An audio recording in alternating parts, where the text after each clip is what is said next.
In this run from Land's End to John O'Groats, we're not taking the accepted direct route, nor are we after records. We shall leave the beaten track. We shall jump here, there, sometimes short distances, sometimes big mileages. But we hope to interest you in this Britain of ours and in our products.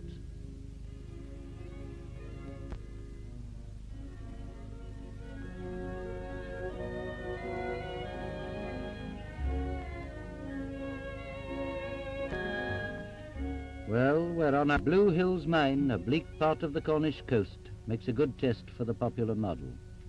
This desolate, disused mine provides a surface that's as uneven as a tank practicing ground. Not that it worries the car, as you can see.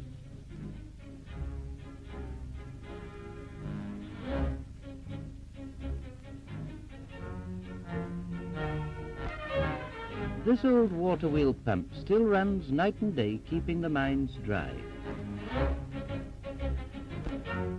The test hill which the V8 is climbing is one of the chief features of the London Land's End trials.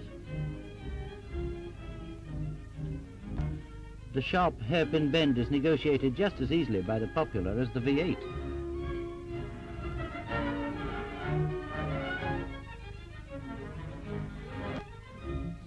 These cars love rough going.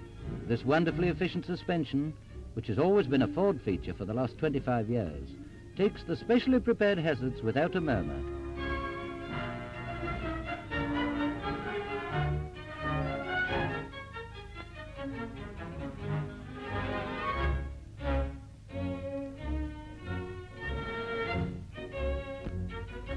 The V8, too.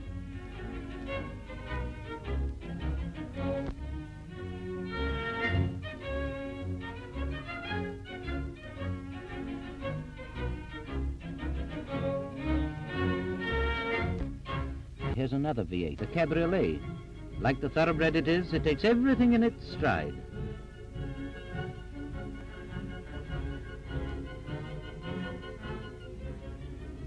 It could go on like this all day, and then be ready to speed safely on a long journey.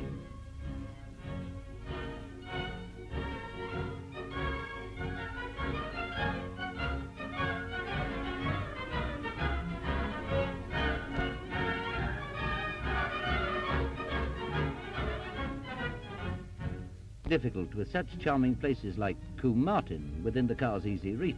Devonshire is a paradise for the motorists. Cottages with roses round the doors, streams with quaint old bridges built in delightful harmony.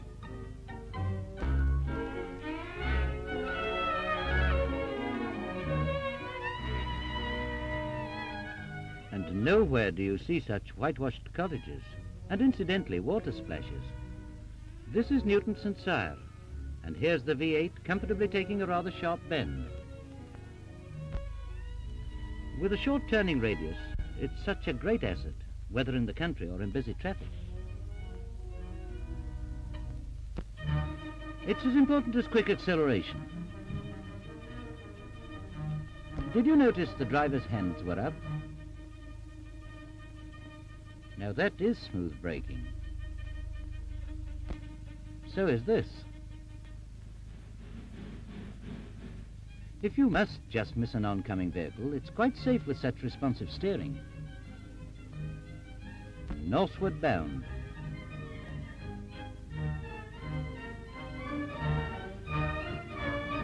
Here's a good example of modern transport: motor coach, car and train.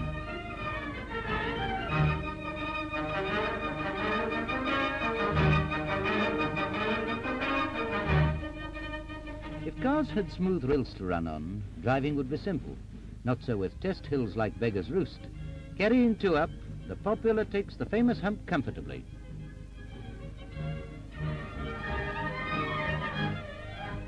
The V8, of course, takes it at speed, like it does most gradients and surfaces. That's the norm, eating up the miles so quickly that, well, here we are in Wales. Of all the beauty spots, and there are many, few are more attractive than the district round the Ceda Idris.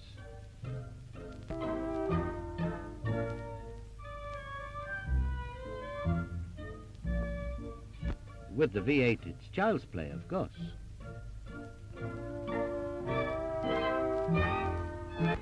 In good company, the popular with a special sports body climbs the hill just as comfortably. Whilst we're on hills and V8s, we'll go over to Portnent, a tiny village on a bleak part of the Carnarvon coast. It's just a little corner of civilization. The post box tells of its remoteness. Next collection, Thursday. One solitary track, known as Screw Hill, connects the village with the outside world, but only a sleigh could traverse its steep, uneven surface. The inhabitants said they'd never seen a big saloon car in the village before, and when the V8 started to climb the track, they shook their heads. Impossible, they said. The steep gradients varying from 1 in 2.5 to 1 in 6, the 6 hairpin bends and the loose surface made the hill an impossible climb.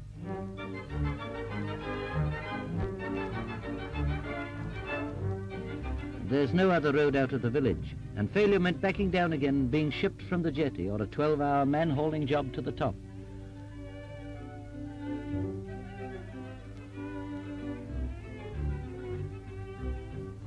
But today motor engineers seek new worlds or hills to conquer.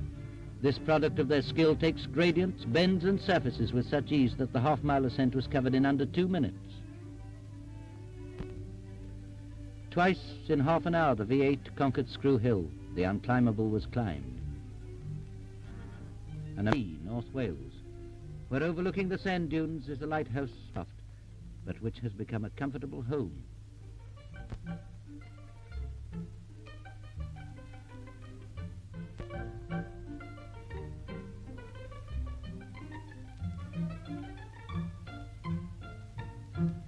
The Lantern House makes a fine lookout place. It's a unique home, and so is the caravan, really.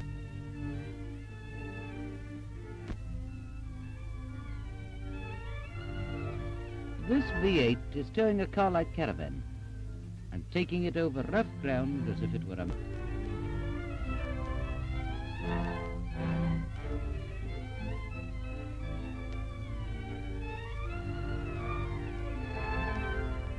The fine streamline effect of the caravan has been obtained without sacrificing comfort, and there's nothing cramped or lacking.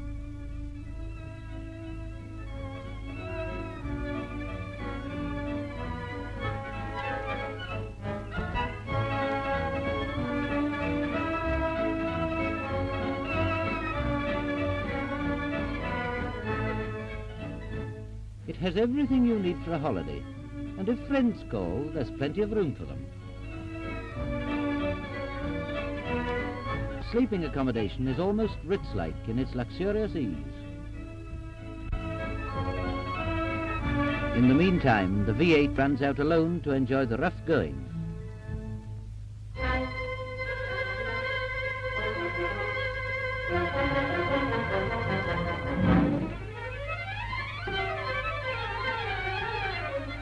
You know, all Ford vehicles are built to stop.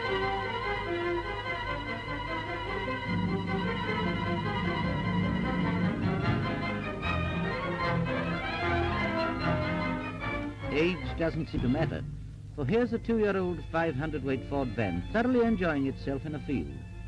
With only a light load, it was purposely skidding to an apparently alarming degree. We say apparently because the danger's not real owing to the finely balanced chassis.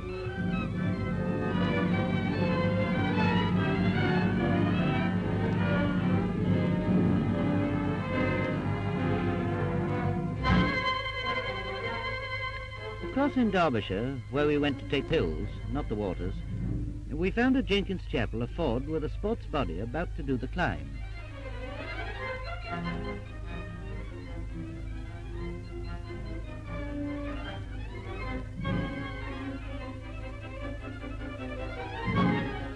The worst part of this test hill is an acute bend, and only cars with very short turning radius can take it clearly like this.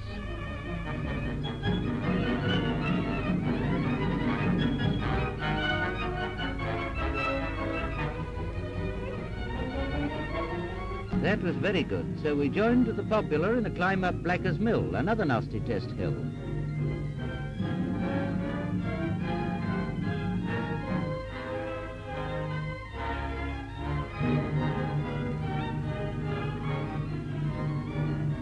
It has an acute gradient and a wicked surface. By the way, these are not specially prepared stunt cars. Except in the sports, they're standard models.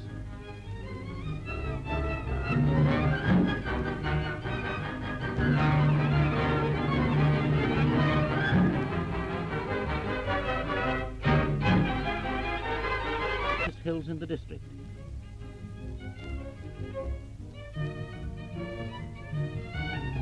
On the lower roads, the popular became very impatient and couldn't wait for a clear run, so it just passed on the side, the driver knowing that the perfect suspension would make it quite safe. Watch again from a different angle.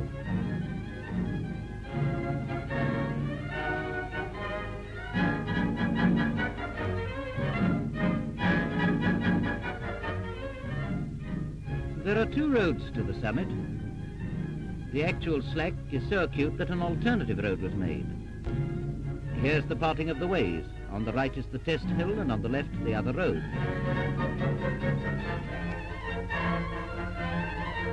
The V8 took the test in its usual easy manner. The two small brothers took the alternative, which is practically as steep. Farther up, the two roads meet again.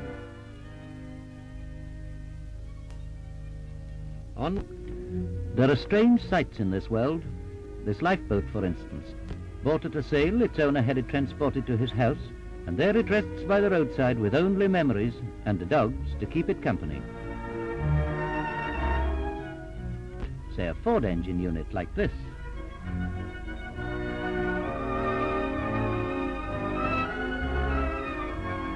These engine units are used for everything imaginable. Searchlights, cranes, trolleys, motor launches, in fact almost anything that needs power.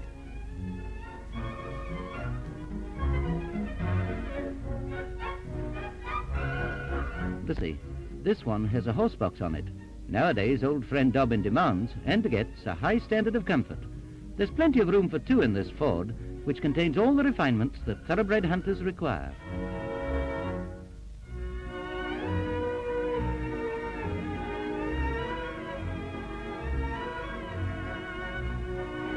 To a meet. These trucks are off to take coal direct from the pit head to the householder. A fleet of Ford trucks is used for delivery, must be sure. They are real utility vehicles, and that is the name of these Fordsons, land utility tractors. Pneumatic tired, they're capable of running on land or farm. It's hauling a rotary cultivator that plows and harrows in operation.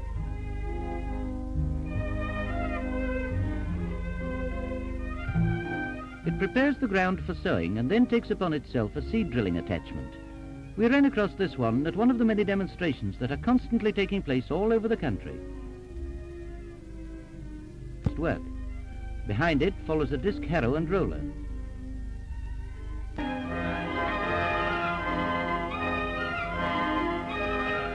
While we're on the subject of farming, we'll stop for a moment at Mr. Fegan's training farm, where boys are taught every phase of farm life.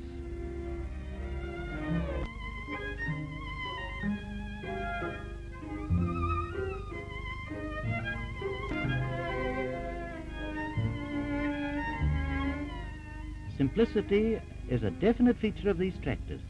They're used a good deal on this training farm, which aims at making the boys modern and efficient farmers.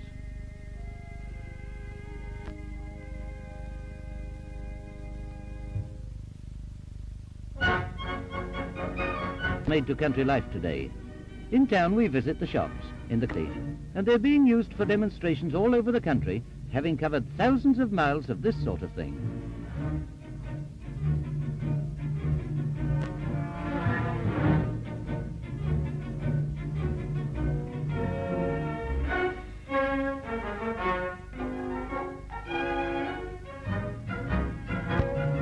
Here's the two-tonner in slow motion.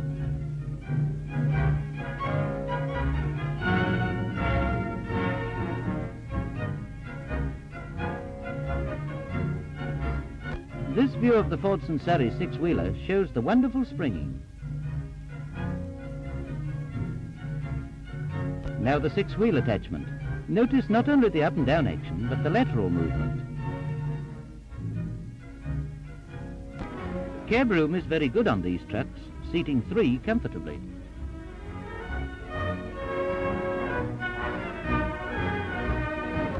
The Popular's very roomy, and to those that can't get in can always stand on the running board. There's strength and power to carry them. 8 of them, a veritable Samson.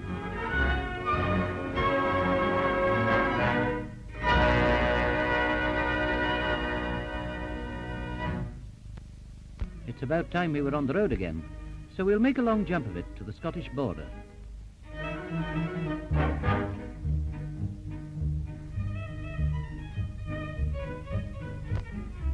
And there's the famous spot where, so the notice tells, 10,000 marriages have been performed. Originally, before the law was changed, most of them were eloping couples who couldn't obtain stern parents' consent. Let's hope the adventures were worth it, 10,000 times.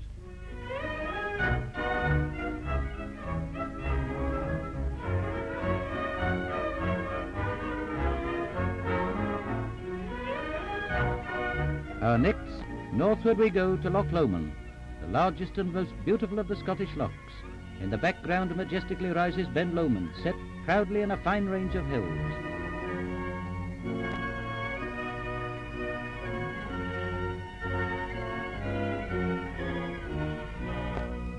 Later, along a beautiful winding road in the Trossachs, where twines the path, they say up here.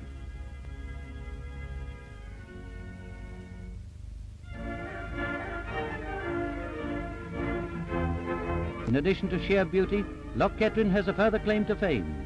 It is the chief source of Glasgow's water supply, and Glaswegians drink about 70 million gallons a day, a dry lot. The loch is dammed, and sluice gates release the water to the great reservoir at Mulgai. Mathematically speaking, 1 inch of rainfall in the district gives Glasgow 1 week's supply of water, and no scotch.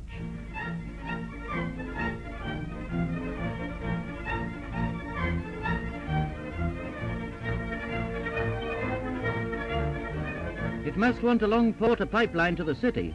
A big task, but not quite so bad when you can use excavators like this Priestman Cub. It's driven, of course, by a Ford engine, and cutting a 10 feet deep trench.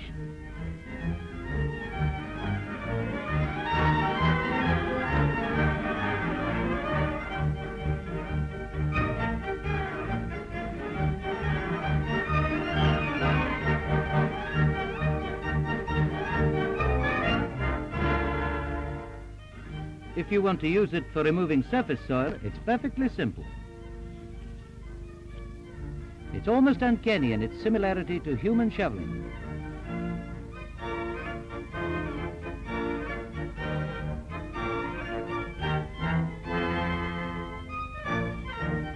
We're nearing the pass of Glenbow now by the new road.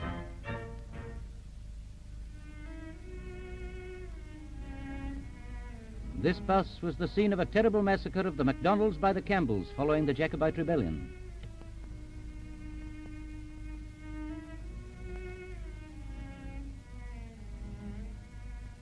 Today a monument is the only evidence, for the countryside exudes peace and charm.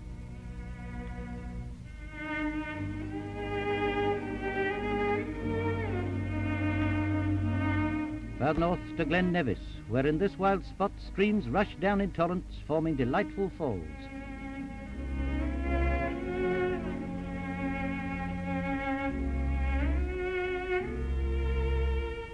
Overlooking this picturesque glen is Britain's highest mountain, Ben Nevis, shrouded in a mantle of clouds. Now Loch Ness, the haunt of the alleged monster. Had we seen it, we should have filmed it, but it's either very shy or it's just a myth.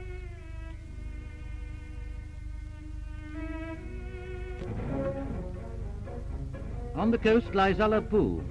It's rather an extraordinary town in that it's built on a narrow strip of land projecting out to the sea.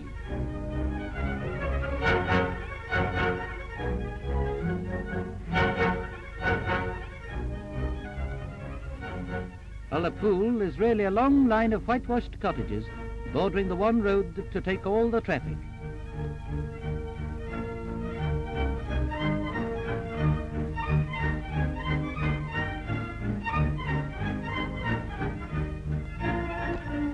Back to the coast road for our last lap from Thurso to John o' Groats.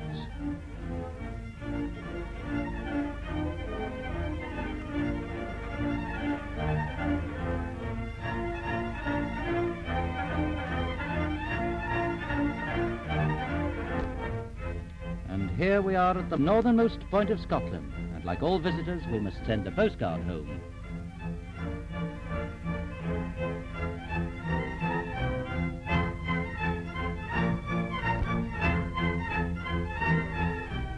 Land's End to John O'Groats, perhaps the one ambition of most motorists. There's plenty to see and much to interest, but the tour can only be enjoyed if the car is reliable.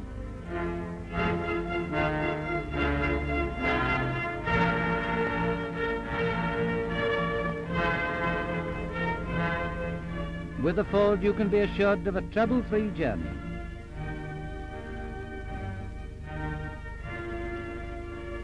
From the high and rugged coast of Land's End to the low and even shore of John O'Groats.